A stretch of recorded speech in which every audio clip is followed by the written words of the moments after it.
Chapter 6, Section 1, Making War and Republican Governments. This will take us from 1776 to 1789. The Trials of War. So we're going to look at both the British advantages and disadvantages, and then we'll look at the colonial advantages and disadvantages in this American War for Independence. So British advantages: one, they had better and more supplies than the colonists. They had a larger population, which is important for two reasons. One, it gives them more wealth, and two, it gives them more people that they can recruit for their military. So because of that larger population, we obviously have another advantage, that they're wealthier. They also have experienced military officers, the most powerful navy in the world, a very large army, and the support of many Native American tribes. The reason they get the support of the Native Americans goes back to the Proclamation Line of 1763. King George III had addressed Native American concerns, and it was the colonists who were trying to invade the native land and take their native land that King George III had to stop. And so that's why the natives will, in most cases, support the British. British disadvantages: they're unfamiliar with the land. They don't know how to use it to their advantage. And then there's also many soldiers fighting for a paycheck, like the Hessians, the mercenaries. And they're far from their home base. So anything, any order that the king gives, or any high-ranking general that is not with them in the colonies, it'll take a long time for their orders to get across the Atlantic. If they need more supplies, it'll take them a longer time for them to get across the Atlantic. Okay, colonial advantages. They have home field advantage. They knew the land. Their supplies are all there. Their generals are all there. And they have soldiers fighting for a cause. They're personally invested. The British, once again, the soldiers, it's not going to affect their everyday life, especially the mercenaries. But if the colonists lose this war, it will affect their life. If they win this war, it will affect their life. And so they are fighting for a cause. They're personally invested. Their heart is in the fight. And that's an advantage that's not to be undermined, or you can't underestimate that type of advantage. So really the colonists had two advantages. Their disadvantages were many. They have a divided population. Not everyone was a patriot. There were also the loyalists, or the Tories. They have a lack of supplies. They have a smaller population. They don't have a navy at all. And they have a pretty poorly trained army. Remember, it just started out as a militia of farmers, basically, and inexperienced military officers. Okay, looking for British strategy. The British wanted to isolate the radical colonists in New England in order to keep them away from the other colonies. They don't want other colonies to become as radical as the New England colonies were.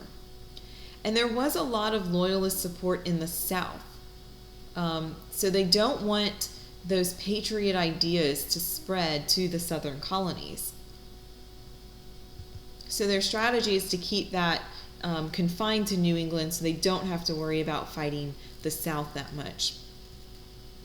All right, the early battles.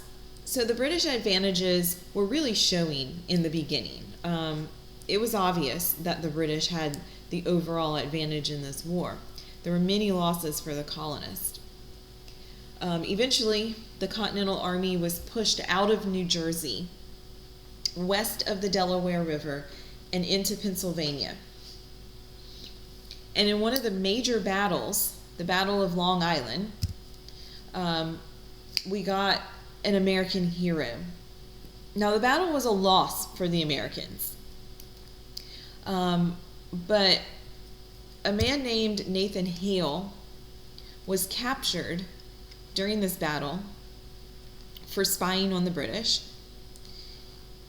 And it's because of his famous quote right before his execution that made him a hero. He said, "I only regret that I have but one life to lose for my country." This is important for a few different reasons. First of all, it's just showing how much Nathan Hale and the Patriots are dedicated to this cause. His only regret is that he only has one life to lose. If he could have 2 or 3 or 4, he'd lose them all for his country. And he'd do it all over again just the same. But what's even more important than that is that he uses the phrase, "my country." No one had said that before. No one had thought of the colonies as becoming one country on their own. Again, they always thought of themselves as Virginian or North Carolinian or whatever, and once they won their independence, they would remain separate. But here, Nathan Hale is deciding, this is my country. All together, we are one. We are fighting for the same cause, and we are one. And so that makes him a hero. So George Washington knows that he needed a victory for the colonists. Otherwise, their morale is just going to sink. They're not going to want to fight anymore, and they're going to lose. And so he needed a victory. So in December of 1776, he devised a plan to cross back over the Delaware River, which they had been pushed over from New Jersey to Pennsylvania, like we were just talking about. And so he wants to go back across the Delaware River. And he decides to do this in the middle of the night, on Christmas night, so he could surprise attack the British the next morning. Who would see it coming the day after Christmas? He was hoping that the British would be unaware because of their late night celebrations. Now, by sheer luck, there was a fog that covered their entrance, the colonists' entrance into New Jersey. And so it was a surprise attack. And the battle that resulted is called the Battle of Trenton. It was on December 26, 1776. And it was a major victory for the Americans. It was a much needed confidence boost. Now, this is a famous painting of Washington crossing the Delaware River to go and fight the Battle of Trenton, but there's a lot of discrepancies in this painting. Again, it's just kind of a propaganda piece, but the flag that they're flying in this painting did not actually fly until 1777, so they would not have had that flag on their boat. Secondly, it's a wrong model boat. The boat that they used would have had higher sides if they were going down the Delaware River, which tended to be a bit choppy. The boat is too small to carry all of the occupants that are in it. It would have sunk. And the occupants would have all been standing because these boats at the time leaked a little bit of water, and so they would not have been sitting in icy cold water at the bottom of the boat. And then also their crossing took place in the middle of the night, but in this picture you can see a rising sun in the background. Also, you don't see the fog that covered their entrance. And on the Delaware, the ice tends to freeze in sheets. It doesn't freeze in chunks like these. Look like mini icebergs that they're having to navigate through. That didn't actually happen. And lastly, Washington would not have been able to keep his balance in his featured pose. He would have fallen over. So this is, again, just a propaganda, like, support America, support Washington, look at the brave heroes, here's triumphant Washington crossing the Delaware, and that's all it's really meant to be, but it's just not very historically accurate. So, alliance. The colonists needed the support of allies. They're pretty much on their own in the beginning, so they need the support of allies for money, for supplies, for training, that sort of thing.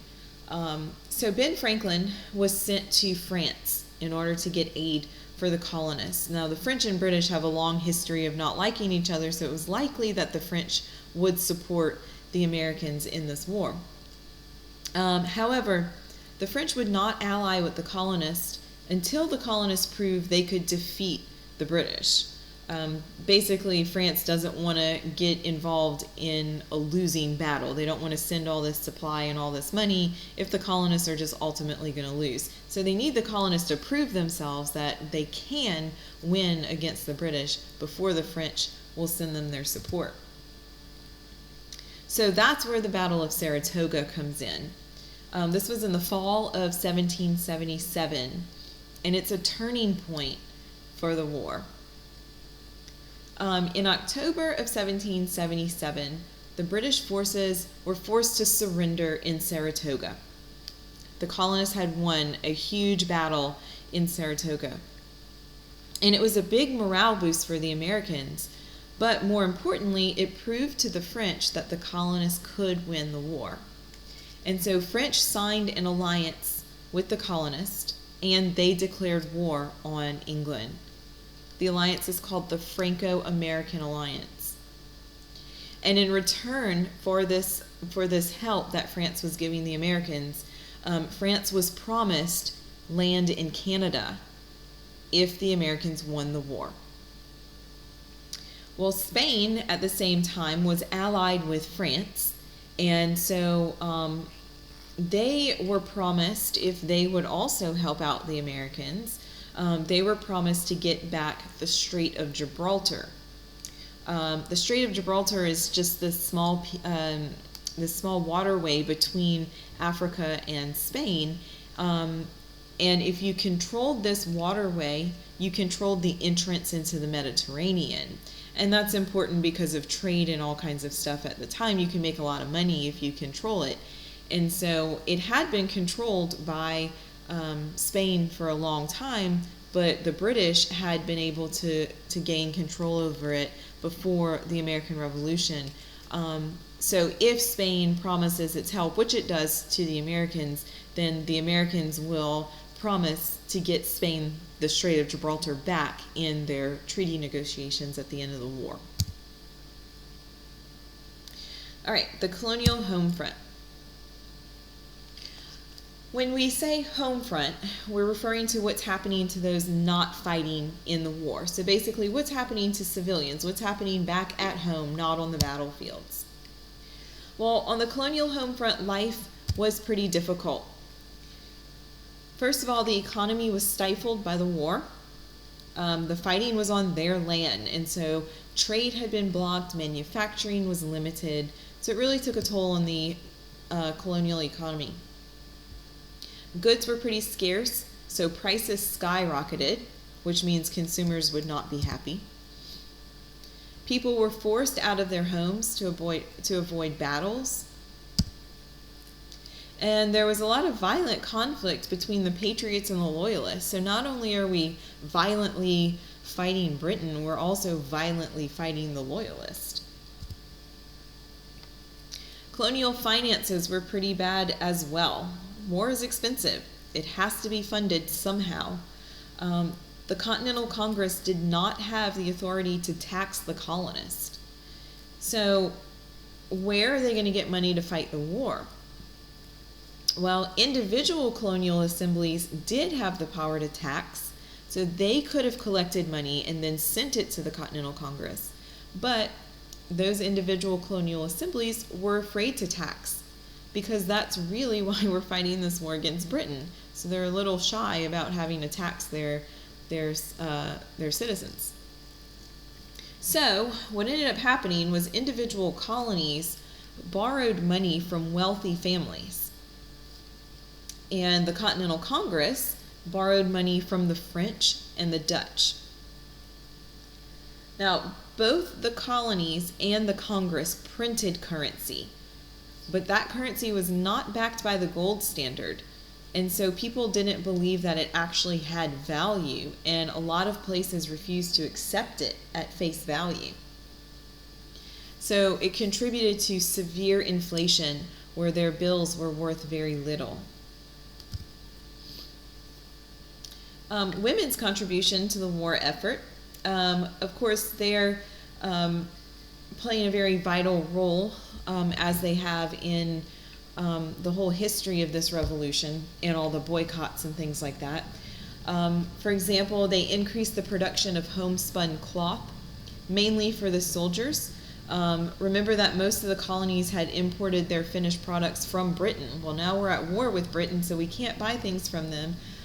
So the women started sewing clothes for themselves, for the soldiers at war, for anybody who needed it. They made it happen.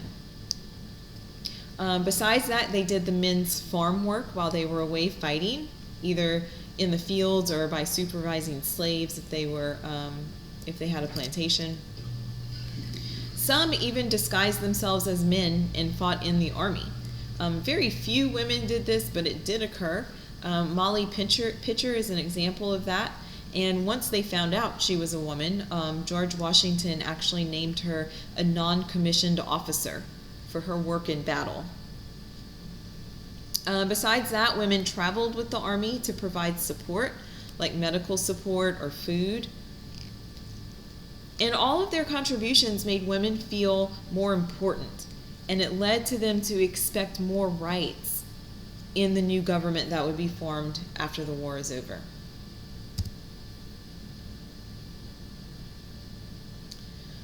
All right, Valley Forge. This is the winter of 1777 and 1778 in Pennsylvania.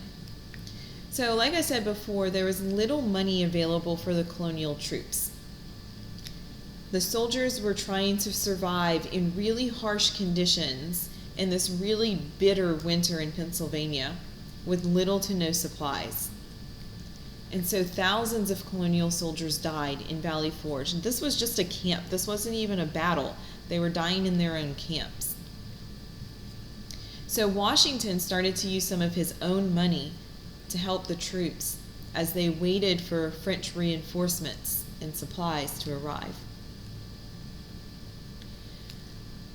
Washington has a quote. He says, "To see men without clothes to cover their nakedness, without blankets to lay on, without shoes, and submitting to it without a murmur is a mark of patience and obedience, which in my opinion can scarcely be paralleled."